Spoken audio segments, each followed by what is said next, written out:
ينفعنا ربنا يسر ولا تعسر وتمم بالخير والحمد لله رب العالمين. Baik, muslimin dan muslimat rahimahullah, alhamdulillah pada pagi ini, pagi Jumaat yang mubarakah, berkat kita berada pada 3 keberkatan pada pagi ini, iaitu keberkatan yang pertama berada di awal pagi, keberkatan yang kedua iaitu kita berada di dalam majlis ilmu, dan keberkatan yang ketiga iaitu kita berada pada pagi Jumaat ataupun hari Jumaat. Maknanya berkat atas berkat. Mudah-mudahan keberkatan yang terus sentiasa datang dan sentiasa kita dapat. Dan keberkatan ini adalah benda yang perlu dicari, dan alhamdulillah kita telah memilih untuk berada di dalam tempat yang berkat, hari yang berkat, dan juga masa yang berkat, insya-Allah. Baik, pada pagi ini kita akan sambung kajian kita ataupun diskusi kita daripada kitab ringkasan dari Riyadhus Shalihin. Kita sampai pada muka surat yang ke-22 daripada kitab. Tajuk yang baru iaitu tanda, betul? Tajuk yang baru kan? Tajuk yang baru iaitu tanda cinta kepada Allah Subhanahu Wa Taala kepada hamba-Nya. Ha? Oh, yang atas hadis Imam Muslim tu. Betul ke? Okey, hadis yang terakhir bab berkaitan tentang tawakal. Kita telah baca beberapa minggu yang lalu tentang tajuk tawakal. Pagi ini kita akan masuk hadis yang terakhir daripada bab tawakal, iaitu hadis daripada Ibnu Abbas radhiyallahu anhuma, hadis yang direkodkan oleh Imam Muslim dan juga Imam Bukhari, antara tokoh yang terulung di dalam ilmu hadis.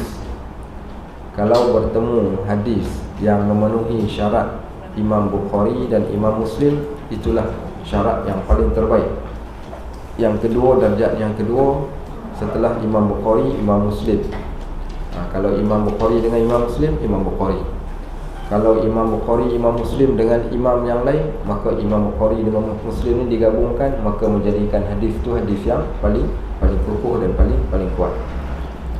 Baik, maka kata Ibnu Abbas, anna Rasulullah sallallahu alaihi wasallam kana yaqul.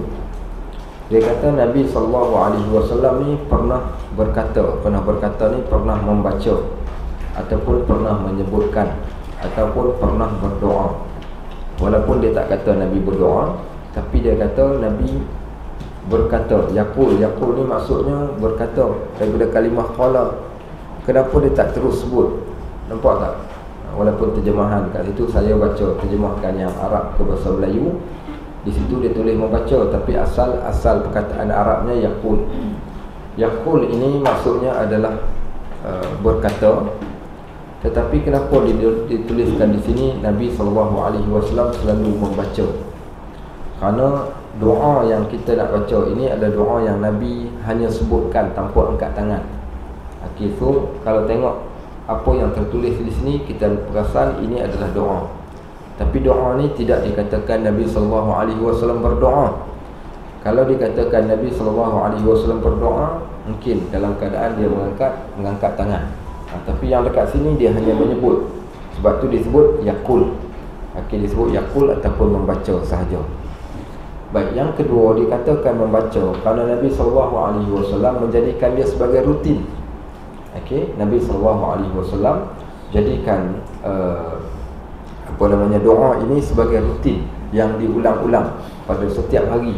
Maka sebab tu dikatakan baca. Contoh seorang yang membaca maksurat tu doa, tapi sebab dia duk baca selalu, jadi membaca, dikatakan dia membaca. Yang kedua disebut wirid. Okey, bila disebut wirid ni bila diulang maka dipanggil sebagai wirid. Okey, so yang ni dia kata membaca. Membaca ni menunjukkan Nabi SAW selalu sebut tapi tanpa mengangkat tangan. Samalah juga So ketika kita nak baca doa ni boleh dengan dua cara, sama ada dibaca terus tanpa angkat tangan ataupun dibaca dengan angkat tangan. So boleh pilih mana-mana pun. Tapi bila kita lihat pada doa ni, kita tahu ini adalah doa. So menunjukkan doa ni tidak semestinya angkat tangan. Kadang-kadang dalam keadaan kita berjalan, waktu kita duduk, ketika kita berbaring, kita boleh ingat Allah dalam pelbagai bentuk. Tak syaratkan kita tengok kafir, ni kenapa pakai tidur pakai telekong ni. Dia kata ustaz ajar nak tidur kena doa dulu. Kalau nanti sambil-sambil tidur aku buka lah. Tak payah pakai telekong. Baik, boleh terus doa. Boleh ke ustaz doa pakai baju kelawar? Boleh. Kalau nak pakai juga ikut suka lah. Yang penting Allah mendengar apa yang kita minta dan kita mohon. Tapi di sana ada doa yang khusus. Contoh macam doa selepas solat. Contoh ketika doa pada saat-saat yang ditentukan, maka waktu tersebut didoakan dengan mukaddimah doanya, dengan penutup doanya, dengan cara dia menghadap ke arah kiblat, dengan cara diangkat tangan. Baik, itu maksud yang kita nak terangkan. Baik, dia kata anna Rasulullah sallallahu alaihi wasallam kana yaqul, dia kata adalah Nabi sallallahu alaihi wasallam ni dia pernah membaca ataupun yaqul ni. Tengok kalimah ni, kalau siapa yang belajar bahasa Arab ni dia tahu lah. Sebab itu penting untuk kita memahami bahasa Arab. Bila kita faham bahasa Arab, kita akan tahu penggunaan dia. Kita raih berubah. Bolehlah. Khala. Khala telah berkata yaqulu. Yang ni past tense, yang ni present tense. Past tense, lepas, present tense menunjukkan sekarang dan masa yang akan datang. So maknanya baca ni bukan baca hari itu saja. Kalau baca hari itu saja kemudian tak baca, dia akan katakan qala. Tapi kalau yaqul, maknanya dia sentiasa ulang dan sentiasa membaca. Dan itulah maksud yang nak disampaikan. Baik, adalah Nabi SAW ni dia selalu membaca, sentiasa membaca, dan ialah menjadikan satu rutin pekerjaan baginda sallallahu alaihi wasallam dengan berdoa. Apa doa dia? Allahumma laka aslamtu. Macam sama je ustaz doa Allahumma laka aslamtu. Itu kasuntu, yang ni salam tu lain. Aslam tu dekat tak sama tapi maksudnya lain kerana perkataannya lain. Baik. Apa dia doa ni tak hafal? Kenapa tak hafal? Pasal tak macam tak ada kaitan dia kata. Habis tu doa apa yang hafal? Allahumma laka aslamtu, kami hafal. Baik, pani boleh hafal pula doa ni. Baik, doa yang Nabi baca ni iaitu Allahumma laka aslamtu wa bika amantu wa alayka tawakkaltu wa ilayka anabtu wa bika khasamtu Allahumma inni a'udhu bi'izzatika la ilaha illa anta Al-Tubullani antal hayyul ladhi la yamut wal jinnu wal insu yamutun. Baik, doa ni doa yang Nabi SAW baca. Ada yang mengatakan Nabi baca ketika sujud. Ada yang mengatakan Nabi SAW baca selepas daripada solat. Ada yang mengatakan dibaca selepas daripada solat malam. Maka menunjukkan pada kita di mana sahaja tempat kita nak baca, kita boleh baca. Baik, lebih-lebih lagi kita baca ni ketika mana kita berada di dalam situasi-situasi yang tertentu, kita boleh baca. Baik, dan boleh dijadikan sebagai salah satu zikir doa harian yang kita baca setiap kali lepas daripada solat. Baik, apa yang ada di dalam doa ni kita lihat. Allahumma laka aslamtu, ya Allah, sesungguhnya aku ni saya terjemahkan ikut bahasa saya lah. Bahasa kitab ni kadang dia Allahumma laka aslamtu, ya Allah, kepadamu lah aku serahkan diri aku. Kepadamu aku serahkan diri aku. Terjemahan dalam ni, aku hanya berserah diri kepadamu, boleh juga. Tapi kalau ikut terjemahan harfiah dia, word by word, kita akan dapati ya Allah, kepada engkau aku serahkan, ataupun aku letakkan diri aku ni kepada engkau. Apa yang kau nak buat, ikut suka engkau lah ya Allah, bukan ikut suka aku. Aku nak, tapi berlaku atas ikut suka engkau, bukan berlaku ke atas ikut suka aku. Itu maksudnya. Wa bika amantu. Baik, dan kepadamu lah aku beriman. Dan aku beriman denganmu. Wa bika amantu. Kalimah bika Bika tu bahasa Arab, tengok bahasa Arab, jangan tengok terjemahan, tengok yang bahasa Arab. Wa bika amantu. Kalimah bika ni bukan bingka apa namanya tu makanan. Okey, bika ni ba ni kalau disambungkan dengan ka tu kamu, ada huruf ba disambung sekali, maknanya aku ni akan sentiasa beriman denganmu, tak mau putus-putus lagi dah. B ni, ba ni kalau disangkutkan dengan mana-mana huruf dalam bahasa Arab, dia menunjukkan, dia panggil huruf ma'iyah. Ma'iyah ni kebersamaan yang tidak akan putus, yang tidak akan hilang. Dan itulah maksud yang kita nak sebutkan, wa bika amantu, aku akan sentiasa beriman denganmu ya Allah. Jangan siapa pun main kata apa-apa dekat aku, Pak Haji 1 juta buat apa? Okey, tukar jadi budak. Oh, tak mau. Jangan kata 1 juta, 10 juta pun kita tak mau. So menunjukkan betapa tekadnya kita. Ni datang pula seorang, Pak Haji nak buat apa? Okey, baik, saya bagi dekat Pak Haji rumah banglo 10 biji, tanah 100 hektar, tapi tukar agama. Mau? Oh, tak mau, minta maaf lah, kata mati hidup balik pun aku tak mau. Itu menunjukkan bagaimana takkan terpisah iman ni daripada kita. Takkan terpisah iman ni. Okey, baik. Kemudian dia kata lagi, wa alaika tawakkaltu, dan ke atas mulah kalimah alaika ni, wa alaika tawakkaltu, dan bertawakal kepadamu, wa alaika tawakkaltu. Kalimah wa alaika ni iaitu ke atasmu. Okey, kenapa dia sebut ke atasmu? Asal alaik ni maksudnya ke atas. Ke atasmu lah kami bertawakal. Masuk ke atas ni menunjukkan kekuasaan Allah saja yang berkuasa.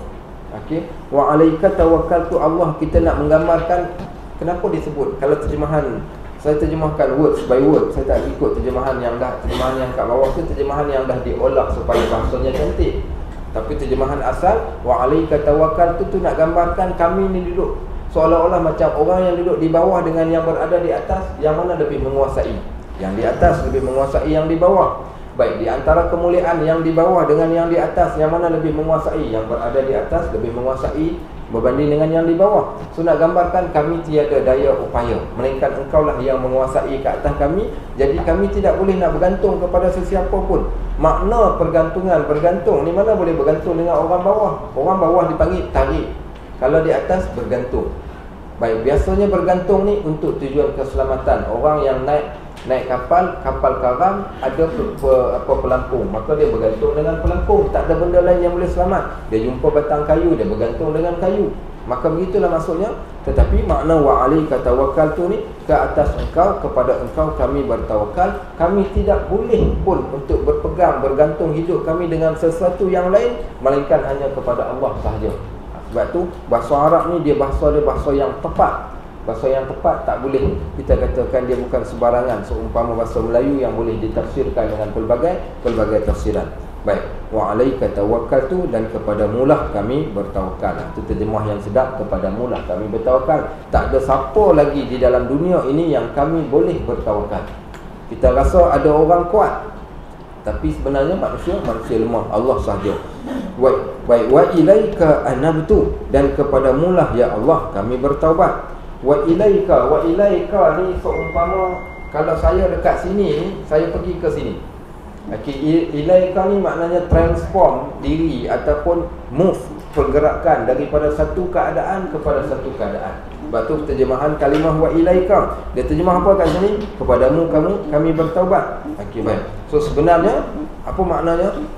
Okey, iaitu wa ilaika ni kami transform diri kami daripada orang yang melakukan dosa kepada orang yang bertaubat. Okey, kami daripada orang yang jauh kepada dekat. So wa ilaika anabtu, ya Allah kepada mulah kami bertaubat. Kepada mulah kami bertaubat. Wa bika khasamtu. Okey, dan dengan kamu sama macam tadi juga, wa bika khasamtu, kepada kamulah kami ditulis kat itu, berperang dan berhujah dengan orang yang tidak beriman. Tidak, maknanya bahasa paling mudahnya, saya tak tahu siapa yang terjemah ni. Wa bika khasamtu ni maksudnya segala masalah dalam kehidupan kami yang nak ditentukan segala sesuatu ni, engkaulah yang menjadikan penentu bagi kami. Panjang tu, macam mana nak tulis ni? Dapat tangkap? Baik. Ada masalah dalam hidup? Ada. Okey, baik. Ada masalah dengan orang? Ada. Ada masalah dengan sesuatu masalah? Ada. Habis kalau dah ada masalah macam mana? Allah menjadi rujukan kami. Okey, Allah menjadi. Macam mana nak terjemahkan? So Allah lah penentu setiap ketentuan yang kami nak buat. Allah lah yang menjadi penentunya. Maksud Allah jadi penentu, kami bila nak buat sesuatu benda ni, kami akan tengok pada Al-Quran, kami akan tengok pada hadis, kami akan jadikan agama sebagai panduan. Itu maksud Allah adalah penentu di dalam kehidupan kita berdasarkan kepada syariat yang Allah Subhanahu Wa Taala telah turunkan.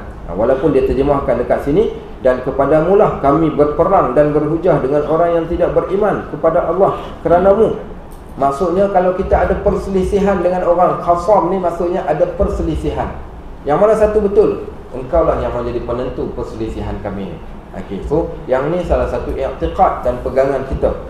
Baik, dia kata lagi. Habis dah yang atas tu, start pula yang bawah. Allahumma inni a'udzu bi'izzatika ya Allah. Sesungguhnya aku, dia kata, berlindung dengan kemuliaan-Mu. Ya Allah, Allahumma inni a'udzu bi'izzatika ya Allah, aku berlindung dengan keperkasaan-Mu, dengan kemuliaan-Mu, dengan sifat perkasa yang maha perkasa yang dimiliki oleh-Mu. Dengan itulah kami pohon perlindungan. La ilaha illa ant, tidak ada Tuhan lagi yang kami sembah melainkan Engkau ya Allah. Antuzillani, ya Allah, janganlah Engkau dengan keperkasaan Engkau, dengan kekuasaan yang Engkau miliki ini, untuk Engkau membiarkan kami ini berada dalam keadaan sesat. Janganlah Engkau sesatkan aku. Baru saja nak sesat, ada orang datang cerita kat kita begitu begini, begitu begini, kita dalam hati terus Allah campakkan, tidak, agama yang kau pegang tu. Saya pernah naik satu teksi waktu zaman sekolah menengah, nak pergi ke Sungai Petani daripada rumah saya. Naik teksi, driver teksi tu Hindu. Lalu kot saya ni pula jenis rajin menyembang, lalu kot kuih. Dia kata itu kuih lah, apa pasal itu Tuhan banyak tangan. Okey, baik. Kita pun tanya, dia pun cerita pasal Tuhan dia. Bila dia cerita pasal Tuhan dia ni, dia kata apa? Dia pun cerita, dia kata Tuhan ni banyak power. Dia kata saya ada susah, saya pergi minta sama saya Tuhan, saya buat macam tu, Tuhan saya terus bagi dekat saya. Dia ceritalah begitu begini. Kalau orang yang ni mungkin dia akan, orang yang tengah susah mungkin dia akan percaya, tapi bila kita dengar tu pembohong, apa nama dia ni, ingat aku tak tahu dia punya Tuhan sekian. Okey, so automatik kita akan tolak balik. So maknanya Allah akan datangkan perasaan pada kita yakin pada agama, dan tidak akan mewawaskan kita pada keadaan yang orang mungkin boleh wawaskan kita. Itu maknanya kita minta supaya Allah tidak sesatkan kita, dan Allah sentiasa jaga kita. Antal hayyul ladzi la yamut, Engkaulah yang maha hidup yang tidak mati ya Allah. Sebab tu kami bergantung kepada Engkau. Kalau kami bergantung dengan manusia, wal jinnu wal ins yamutun, jin dan manusia mereka mati, mereka akan binasa. Tapi kami bergantung kepada Engkau, Engkau yang maha perkasa, Engkau yang maha kuat. Maka doa ni doa yang nak menegaskan kepada kita tak boleh bergantung dengan mana-mana makhluk melainkan Allah. Allah yang maha perkasa, Allah yang maha kuat. Bila kita baca doa ni, seolah-olah kita mendapat satu kekuatan. Sebab tu siapa yang rasa lemah, siapa yang rasa lemah, dia nak jadi badang, dia baca doa ni. Taklah jadi badang sungguh. Maknanya dia akan dapat satu rasa kekuatan hati, kekuatan jiwa waktu saat dia meminta kepada Allah Subhanahu Wa Taala. Baik, rupa-rupanya saya pagi ni saya ada satu kesilapan. Apa namanya, patutlah tengok miss call dekat 10 kali. Rupanya saya ada clash dengan satu Indah Water. Apa namanya, salah waktu, sepatutnya ingat ke pukul 9.30. Sekalinya rupanya dia mula pukul 8.30. Perasan dia punya mesej tu dah hantar dah. Jadi okeylah, kita at least kita dah habis satu hadis, kita ambil satu hadis lagi, lepas tu kita berhenti. Okey, at least adalah juga, maksudnya daripada tak ada langsung. Baik, Imam Bukhari meriwayatkan daripada Ibnu Abbas radhiyallahu anhuma bahawa beliau telah berkata, kana akhir qawli Ibrahim hina ulqiya finnar. Dia kata sesungguhnya perkataan terakhir Ibrahim ketika dia dicampakkan masuk dalam api. Nampak bagaimana orang yang terdahulu daripada kita ni, mereka bergantung dengan Allah. Karena Ibrahim adalah Ibrahim saat ketika dia dicampak dalam api ni, dia sebut apa? Hasbi Allah, cukup Allah. Wa ni'mal wakil, sebaik-baik, iaitu tempat aku bertawakal, sebaik-baik penolong. Cukup Allah, aku tak berhajatkan pada manusia, semua tak mampu lagi nak tolong aku. Sekarang aku dah berada dalam api. Dia baca saja doa ni, Allah terus berkata, ya narkuni bardan wa salaman ala Ibrahim. Api, jadilah engkau sejuk kepada Ibrahim. Siapa boleh tolong? Manusia lain tak boleh tolong, tapi Allah saja yang boleh tolong. Tapi jangan dia buat pasal. Oh, macam tu Ustaz. Jadi kita pun macam buat hari perayaan Taipusam tu, apa buat? Masuk terjun dalam api, baca doa tu. Memang kena lah kau. Tapi maknanya keadaan yang kita tak sangka, yang tu dia cari naas. Adapun ni benda yang kita datang pada waktu tersebut, cukup untuk kita bacakan doa ini atas dan bawah. Itu semua dua doa yang boleh kita bacakan saat ketika kita dah tak ada lagi tempat pergantungan melainkan Allah. Siapa yang ada masalah, baca yang bawah. Hasbiyallah wa ni'mal wakil. Hasbiyallah wa ni'mal wakil. Hasbiyallah wa ni'mal wakil. Ada orang tambah ni'mal maula wa ni'mal nasir. Walhamdulillahi rabbil alamin. Okay, baik, boleh makan waktu channel lah. Baik, subhanakallahumma bihamdik, asyhadu an la ilaha illa anta, astaghfiruka wa atubu ilaik. Sallallahu ala sayyidina Muhammad wa ala alihi wa sahbihi wasallam. Alhamdulillah.